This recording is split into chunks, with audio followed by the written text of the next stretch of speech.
Apa itu MIDI? Nah, mungkin teman-teman yang pernah mencoba merekam musik pernah mendengar tentang apa itu MIDI. MIDI adalah singkatan dari Musical Instrument Digital Interface. Nah, buat apa sih MIDI itu?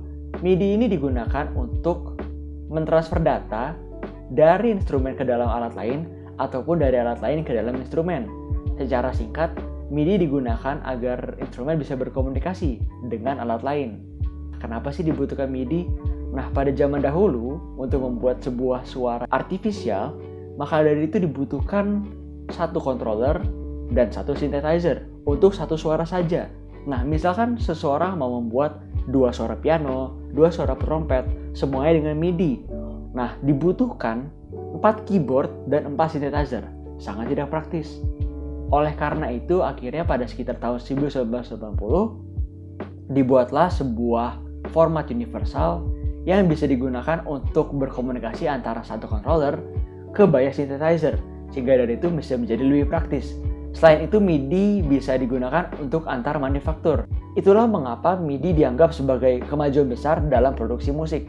Karena dengan MIDI, satu controller bisa digunakan untuk banyak synthesizer. Controller, bagi yang tidak tahu, digunakan seperti sebuah keyboard. Jadi controller ini menentukan apa yang ingin kita mainkan. Sementara synthesizer ini membuat suaranya sendiri, seperti suara trompet, suara piano, dan lain-lain.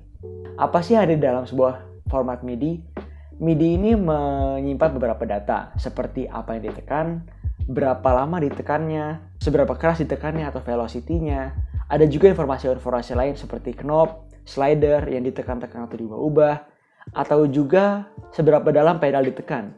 Namun hal-hal itu adalah hal ekstra. Yang penting adalah 3 tadi yang di awal. Nah, nanti akan saya demonstrasikan bagaimana pemakaiannya. Perlu diketahui juga sebuah konsep penting ya, bahwa MIDI ini bukanlah audio.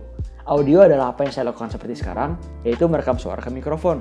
Sementara itu MIDI hanyalah bersifat digital, yaitu bit 1 dan 0 dari instrumen ke dalam alat lain.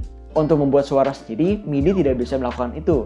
Untuk membuat suara sendiri dibutuhkan sebuah synthesizer, atau di zaman sekarang bisa dimasukkan ke sebuah komputer untuk digunakan di dalam sebuah software yang biasa disebut sebagai Digital Audio Workstation atau DAW. Nah, sekarang saya akan menunjukkan bagaimana penggunaan MIDI di produksi musik. Dulu untuk mendapatkan data MIDI dibutuhkan 2 kabel 5-pin MIDI. Satu untuk MIDI in, menerima data MIDI ke controller, satu untuk MIDI out, mentransfer data dari controller ke alat lain. Namun zaman sekarang banyak yang menggunakan kabel USB AB, sehingga saya bisa menghubungkan controller saya, dalam contoh ini sebuah digital piano, langsung ke laptop. Seperti berikut yang akan saya hubungkan dahulu. Dan dengan begitu saja, digital piano saya sudah bisa digunakan di laptop sebagai MIDI controller. Ini adalah sebuah digital workstation.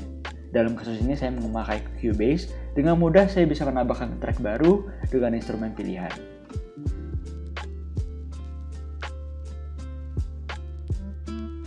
Bisa terlihat di sini banyak pilihan instrumen seperti flute, klarinet, trompet, dan lain-lain. Dan kali ini saya akan menggunakan instrumen piano. Dan sudah terganti. Sekarang saya akan mendemonstrasikan data yang ada di sebuah MIDI. Seperti sebelumnya sudah diberitahu, 3 hal utama adalah apa yang ditekan, berapa lama, dan seberapa keras.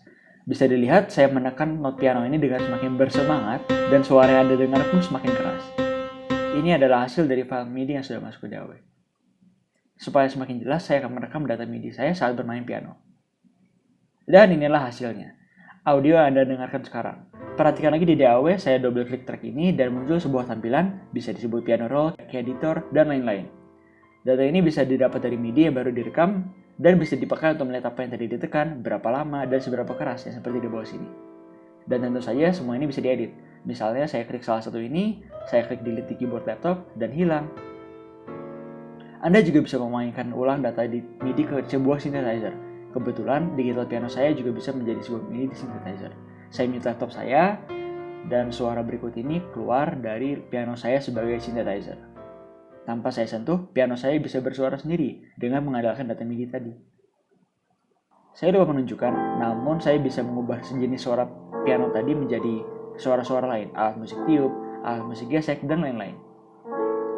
Itulah bagian terakhir dari pengenalan singkat ke MIDI ini. Semoga Anda terbayang apa itu MIDI serta bagaimana kegunaannya. Terima kasih. Selanjutnya saya ingin menjelaskan makna ilmu sistem multimedia dalam hidup sehari-hari. Kita semua sebenarnya perlu tahu setidaknya sedikit tentang ilmu sistem multimedia. Ilmu ini kita temukan setiap hari di mana saja, dari suara lagu yang Anda dengarkan lewat pemutar musik di HP atau di mall, video yang sekarang Anda tonton, potret foto pemandangan kesukaan Anda yang tersimpan di hard disk, semuanya ada karena ilmu sistem multimedia. Apa yang perlu dipelajari? Apa saja? Format-format yang berbeda dari berbagai media, cara mengubah data menjadi digital seperti sekarang, dan masih banyak lagi. Bagaimana caranya memulai? Dari mana saja? Dengan ilmu sistem multimedia, Anda bisa menikmati format teks yang bisa diakses lewat internet. Ya, ilmu sistem multimedia juga terlibat dalam hal itu. Itulah pentingnya sistem multimedia.